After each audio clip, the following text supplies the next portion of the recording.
여러분, 그냥 오래 사는 게 아니라 정말 팔팔하게, 활기차게 100세까지 사는 거 누구나 한 번쯤 꿈꿔보지 않으셨나요? 바로 그 건강수명이라는 꿈을 인공지능이 어떻게 현실로 만들어가고 있는지 오늘 그 구체적인 로드맵을 한번 쫙 펼쳐보겠습니다. 자, 먼저 지금 우리가 처한 현실부터 한번 보죠. 매년 1조 달러, 우리 돈으로 무려 1,300조 원이 넘는 어마어마한 돈이 어디에 쓰이는지 아세요? 바로 이미 병이 생긴 사람들을 치료하는 데 쓰이고 있습니다.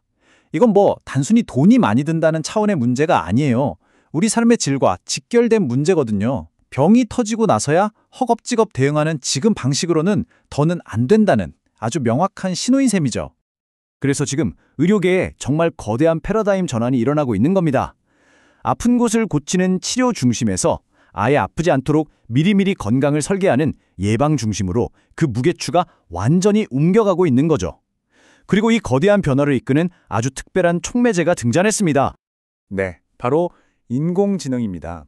AI는 그냥 수명만 늘리는 게 아니에요.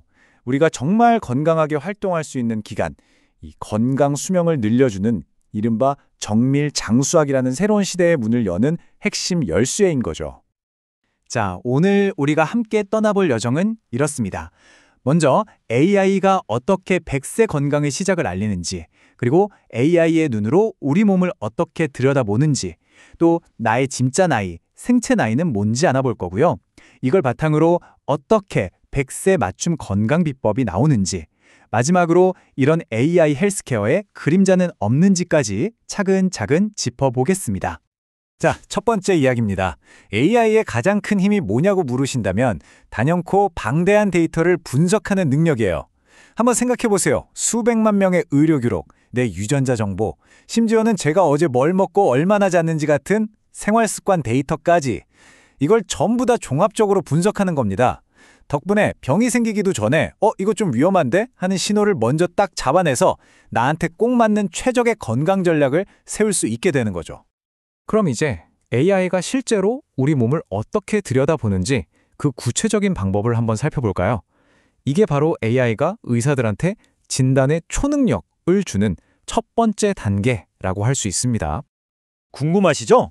AI는 도대체 어떻게 우리 몸속을 들여다볼까요? 크게 두 가지 핵심적인 방법이 있습니다. AI한테는 아주 특별한 눈이 두 개 있다고 생각하시면 쉬워요. 첫 번째 눈은 이미지를 분석하는 CNN 기술입니다. 이건 수백만 장의 이미지나 MRI 같은 의료 이미지를 딥러닝으로 학습해서 사람의 눈으로는 절대 못 볼 미세한 패턴, 예를 들면 아주 작은 암세포 같은 걸 찾아내는 거예요. 비유하자면 수천 명의 영상의학과 전문의가 한꺼번에 필름을 판독하는 거나 마찬가지죠. 그리고 두 번째 눈은 글을 이해하는 NLP 기술인데요. 이건 의사들의 진료 기록처럼 글로 된 데이터에서 핵심 정보를 쏙쏙 뽑아내는 겁니다. 이걸로 희귀 유전병의 단서를 찾거나 알레르기 위험을 예측하기도 하죠. 이건 또 수천 명 의사들의 진료 노트를 순식간에 다 읽고 이해하는 것과 같아요. 정말 대단하죠? 이미지 분석 과정을 좀 더 쉽게 풀어보면 이렇습니다. 첫 단계는 학습이에요. AI가 정답이 표시된 수백만 장의 의료 이미지를 보면서 아, 이게 정상이구나, 이건 암세포구나 하고 공부를 하는 거죠. 그 다음 단계는 식별입니다. 공부한 걸 바탕으로 사람 눈에는 잘 보이지도 않는 미세한 이상 패턴을 딱 찾아내는 거예요. 그리고 마지막으로 그렇게 찾아낸 의심스러운 부분을 의사에게 표시해서 알려주는 겁니다. 덕분에 우리는 병을 훨씬 더 일찍 발견하고 치료할 기회를 얻게 되는 거죠. 자, 진단을 넘어서 이제 예측의 영역으로 한번 가볼까요? AI는 우리가 아는 그 달력 나이 말고요.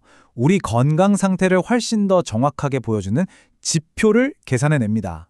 그게 바로 생체 나이라는 겁니다. 생체 나이가 뭐냐면요. 우리가 주민등록증에 적힌 나이랑은 완전히 다른 개념이에요. 우리 몸의 장기나 세포, 시스템이 기능적으로 진짜 몇 살인지 그 실제 나이를 말하는 거죠. 이 생체 나이야말로 지금 내 건강 상태가 어떤지, 앞으로 어떤 병에 걸릴 위험이 높은지를 알려주는 훨씬 더 강력하고 중요한 숫자라고 할 수 있습니다. 그리고 바로 이 지점에서 AI가 정말 압도적인 성능을 보여줍니다. GTAG 같은 AI 모델을 예를 들면 이건 우리의 유전자 정보나 단백질 정보 같이 아주 근본적인 데이터들을 싹 다 통합해서 분석하거든요. 그렇게 해서 예측하는 생체 나이의 정확도가 무려 85%에 달합니다. 기존 방식과는 비교가 안 되는 수준이죠. 그러니까 핵심은 이거예요. 내 주민등록상 나이랑 AI가 계산해준 생체 나이랑 차이가 나잖아요? 이 차이, 이걸 델타 에이지라고 부르는데 이 차이가 크면 클수록 미래 병에 걸릴 위험이 높다는 아주 강력한 신호입니다. 의사들은 이 델타 에이지를 보고 아직 아무 증상이 없는 사람이라도 이분은 미리 관리가 필요하겠다 하고 위험군을 찾아내서 예방 조치를 취할 수 있게 되는 겁니다. 자, 이제 진단과 예측을 거쳐서 드디어 마지막 단계입니다. AI는 지금까지 나온 모든 데이터를 종합해서 당신이 100세까지 건강하게 살려면 무엇을 해야 하는지 아주 구체적이고 개인화된 로드맵, 말하자면 당신만을 위한 건강 비법을 딱 제시해주는 거죠. 이 AI, 그러니까 나만의 건강 코파일럿은 뭘 먹고 자랄까요? 바로 이런 정보들입니다. 내 유전자 데이터는 기본이고요.